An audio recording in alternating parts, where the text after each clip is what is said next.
दुर्ग से इस वक्त की बड़ी खबर सामने आ रही है, जहां कलेक्टर रेट यानी जमीनों की गाइडलाइन दर में 20 से 30% तक की बढ़ोतरी और उसकी खिलाफत में हुए पुलिस लाठीचार्ज के विरोध में भिलाई नगर के कांग्रेस विधायक देवेंद्र यादव अनिश्चितकालीन भूख हड़ताल पर बैठ गए हैं।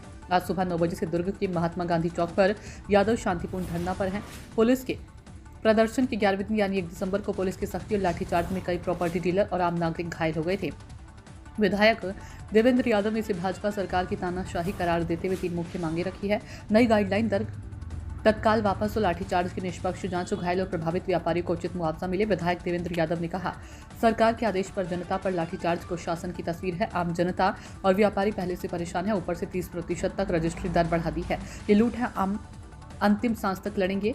ये हड़ताल तब तक जारी रहेगी जब तक सरकार अपनी जन विरोधी गाइडलाइन वापस नहीं लेती और लाठीचार्ज की जांच नहीं होती। पारस ताम्रकार की रिपोर्ट। लगातार धरना प्रदर्शन आंदोलन देखे जा रहे हैं, पुलिस की बर्बरतापूर्ण कार्रवाई भी देखी गई, क्या कहना चाहेंगे?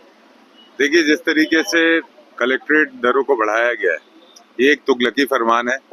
इसके लिए कोई जनसंवाद नहीं किया गया और किसी से कोई चर्चा नहीं की गई। इस पूरे फैसले से गरीब तबके के लोग, आम व्यापारी और जो छोटे उद्योग से जुड़े हुए लोग हैं, उनको बहुत नुकसान होने वाला है। छोटे भूखंड की रजिस्ट्री बंद करने से गरीब व्यक्ति जमीन का मालिक होना, घर का मालिक होना, उसके लिए एक बड़ी चुनौती साबित हो जाएगी।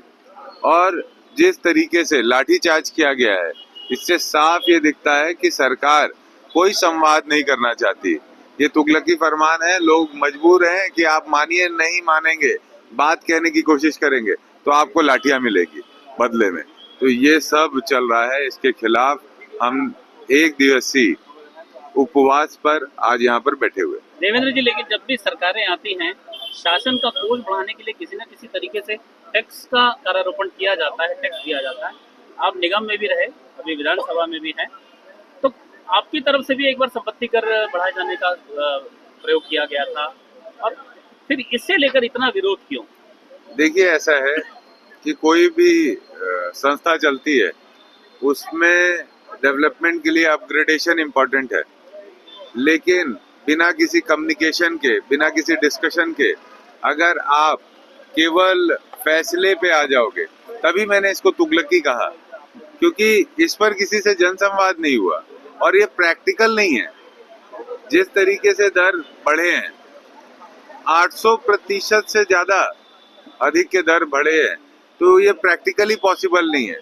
रजिस्ट्री ऑफिस पे आप देख लीजिए, जब से ये फैसला आया है उसके बाद कितने प्रतिशत रजिस्ट्री हो रही है। पहले अगर 100 हो रही होगी तो आज के समय 2, 4, 5 हो रही होगी।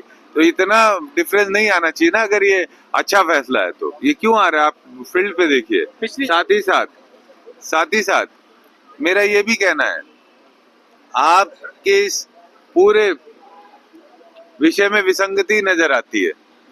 एक तरफ जो छोटे व्यापारी हैं, गरीब तबके के लोग हैं, उनके लिए जमीन की बढ़ी हुई दरों पर अनिवार्यता है, और ये चर्चा में बात आ रही है कि जो गवर्नमेंट के डिपार्टमेंट्स हैं, गवर्नमेंट से जुड़े हुए संस्थान हैं, वहां पर पुराने ही नियम लागू होंगे।